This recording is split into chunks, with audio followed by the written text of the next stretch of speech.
difficile ça. Ah, choix difficile.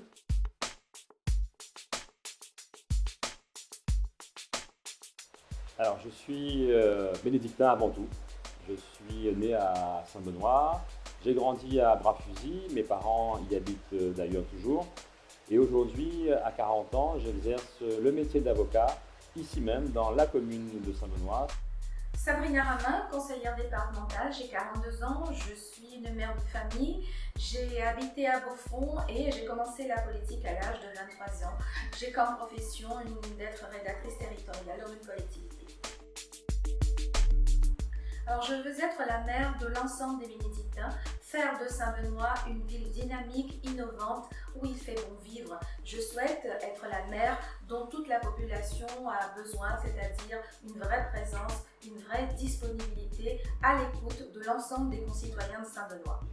Je veux être le maire qui demain sera aux côtés de la population, aux côtés de toutes les familles bénédictines qui aujourd'hui sont dans une grande souffrance et qui attendent demain d'avoir un vrai représentant qui pourra défendre l'intérêt de toutes les bénédictines et de tous les bénédictins. La force de notre équipe, c'est d'avoir des femmes et des hommes qui s'engagent pour une majorité d'entre eux pour la première fois en politique. Mais toutes et tous avec des compétences qui seront mises en avant et qui seront mises au service de la population de Saint-Benoît. Les femmes et les hommes que j'ai choisis, qui ont accepté de me suivre par rapport à ce programme que nous souhaitons élaborer pour notre commune Saint-Benoît, ce sont des hommes et des femmes disponibles, ce sont pour la plupart des jeunes retraités et qui ont envie, comme moi, de se mettre au travail, de travailler pour l'ensemble des bénédictins dans chaque quartier et être surtout à l'écoute de la population. Par rapport à l'achat de voix, par des dons quelconques de repas ou de fêtes, moi je ne suis pas du tout là-dedans puisque j'ai dit je respecte trop l'être humain, je respecte trop les bénédictins pour jouer également à ce jeu-là. Moi ce que je souhaite c'est vraiment faire passer un vrai projet, un vrai dialogue et que les gens aillent voter en toute conscience pour la personne qui va être leur mère, donc j'espère que ce sera moi à l'issue du 28 juin, mais vraiment en toute honnêteté, en toute transparence, et ben je gagnerai cette élection avec et pour les bénédictins, pour la commune de Saint-Benoît. Alors, il y a aujourd'hui beaucoup de déçus à Saint-Benoît parce que des promesses ont été faites durant les dernières années et aujourd'hui, l'attente des bénédictins, c'est un maire et une équipe municipale qui disent la vérité, qui fassent preuve de transparence. Et c'est ce que nous souhaitons leur apporter. Notre premier objectif, notre première proposition que nous réaliserons dès le lendemain des élections, ce sera d'aménager le cœur de notre centre-ville. La place de l'église et la place de la mairie doit redevenir le lieu où toutes les bénédictines et tous les bénédictins doivent se retrouver. Pour redynamiser Saint-Benoît, je l'ai dit hier, c'est les plateaux de réunion première, il faut absolument qu'on puisse faire sauter les bouchons à Saint-Benoît. L'embouteillage est un vrai frein sur ce territoire-là, mais pas que à Saint-Benoît. Si on arrive à faire sortir, et on arrivera à faire sortir ce troisième pont, l'élargissement de la 2x2 voies sur la route nationale qui mène vers le rond-point des Plaines, on dynamise également le centre-ville, il n'y a pas de raison que Saint-Benoît ne se développe pas. La première des choses que je ferai, c'est de réorganiser le service technique. Bien sûr, avec l'accord de ces employés-là, de ces responsables, nous allons mettre la ville en chantier, nettoyer le centre-ville, nettoyer ce que vous m'avez demandé, je vais le faire. C'est nettoyer l'ensemble des quartiers, les sites touristiques, le parcours santé, le site de Bethléem. Vraiment mettre propre, fleurir et qui fait bon vivre pour qu'il fait bon vivre dans notre commune. Également, et de suite, rendre attractive cette commune. Donc, une fois qu'on aura travaillé sur cette difficulté d'embouteillage, nous allons tout de suite faire revenir les investisseurs, travailler avec les chefs d'entreprise, également les agriculteurs pour recréer de l'activité et ramener des formations pour nos jeunes, pour nos familles à Saint-Benoît. Ce que nous avons constaté au cours des dernières années et au cours des dernières semaines, c'est que beaucoup de familles sont dans une grande précarité à Saint-Benoît.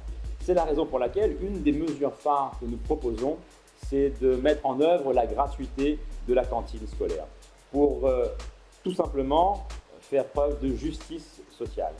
Ensuite, ce que nous voulons également, c'est développer l'économie de Saint-Benoît, relancer le dynamisme économique de notre cité. Et pour cela, nous avons un certain nombre de projets, et notamment le développement de la zone d'activité économique de Beauvallon. Troisièmement, ce que nous envisageons de faire, c'est de travailler dans les quartiers. Et il y a pour nous aujourd'hui un lieu qui a été oublié durant ces dernières années par la municipalité, c'est Sainte-Anne. Et à Sainte-Anne, nous voulons créer une piscine municipale pour que toutes les Sainte-Annoises et les Sainte-Annois puissent en profiter. Le contexte actuel veut que nous accordions une place importante à l'écologie, à la transition écologique, et nous devons en être les premiers acteurs. C'est la raison pour laquelle nous, dans notre programme, nous avons des propositions en ce sens. Nous voulons développer l'éolien, nous voulons également développer la mise en service de navettes électriques pour relier notamment la gare routière au centre-ville, développer aussi les pistes cyclables. Et un autre projet phare que nous voulons mettre en avant, ce sont effectivement les jardins potagers en pied d'immeuble, en partenariat notamment avec les bailleurs sociaux de la ville. Nous avons eu le souhait de faire des propositions par rapport à l'économie, à l'écologie dans notre commune de Saint-Benoît. D'ailleurs, nous sommes favorables au tri sélectif. Nous avons le souhait d'installer une seconde déchetterie. Oui, par rapport aux pistes cyclables, pour moi, il est absolument nécessaire puisque je souhaite faire plus tard de cette ville une route piétonne pour permettre justement les gens de circuler de façon agréable et de venir à vélo si c'est possible. Voilà, donc oui, absolument favorable. Et aussi par rapport à l'éclairage public, nous allons au fur et à mesure, dans un plan pluriannuel, faire de l'éclairage au solaire. Pour le recrutement du personnel, si besoin en recrutement, nous allons de toute façon faire appel à candidature. Nous allons travailler avec le Pôle emploi et bien sûr, il y aura une fiche de poste et chaque personne doit être qualifiée en fonction du poste qui doit être occupé.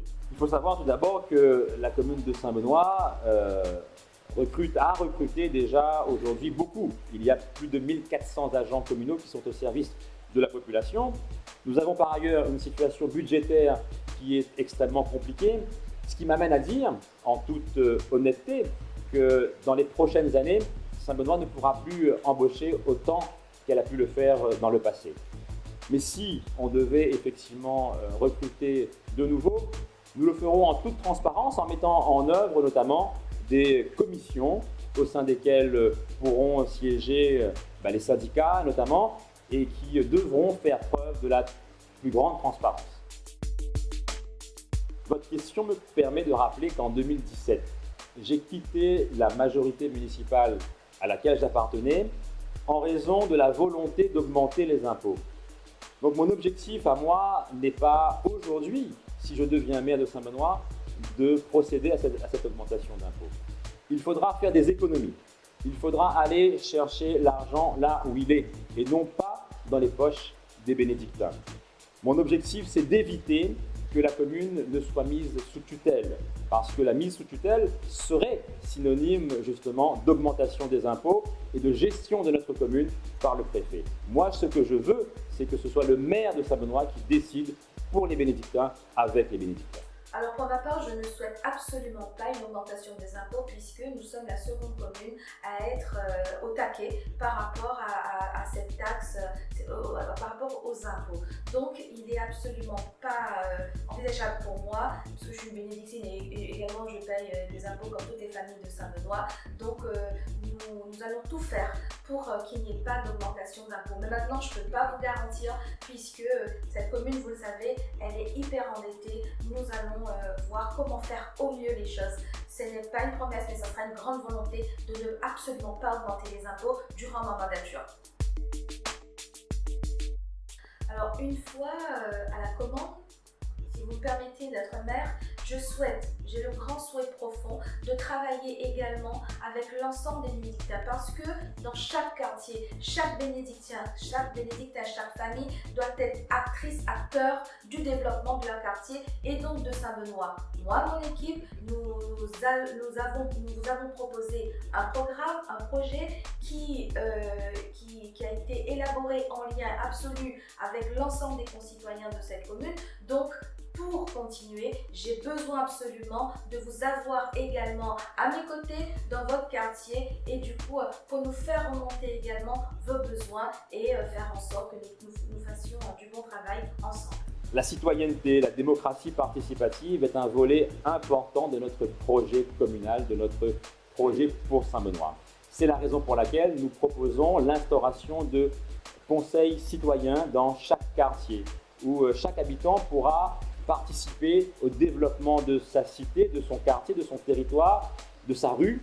Nous voulons également mettre en place un référendum d'initiative locale. Nous voulons instaurer également un conseil municipal des jeunes, un conseil des sages. C'est à travers toutes ces propositions-là que nous pourrons faire en sorte que chaque bénédictine et chaque bénédictin s'approprie le développement de son territoire. Le sentiment d'insécurité est grand chez beaucoup de bénédictins. C'est la raison pour laquelle, en matière de sécurité, nous proposons un certain nombre de choses, et notamment l'instauration de la vidéosurveillance dans certains points dits sensibles. Nous commencerons d'abord par le centre-ville de Saint-Benoît, et ensuite nous élargirons le dispositif à d'autres quartiers. Nous voulons également renforcer le partenariat entre la commune et sa police municipale et la gendarmerie. Nous sommes quasiment la seule commune à bénéficier de la présence de 3 gendarmeries sur notre territoire, Beaulieu, Centre-Ville et Sainte-Anne. Par ailleurs, nous voulons également renforcer les moyens humains de la police municipale. Et j'ajouterai un dernier mot sur ce volet qui consiste à dire que la sécurité, c'est aussi des choses toutes simples, comme par exemple l'éclairage public.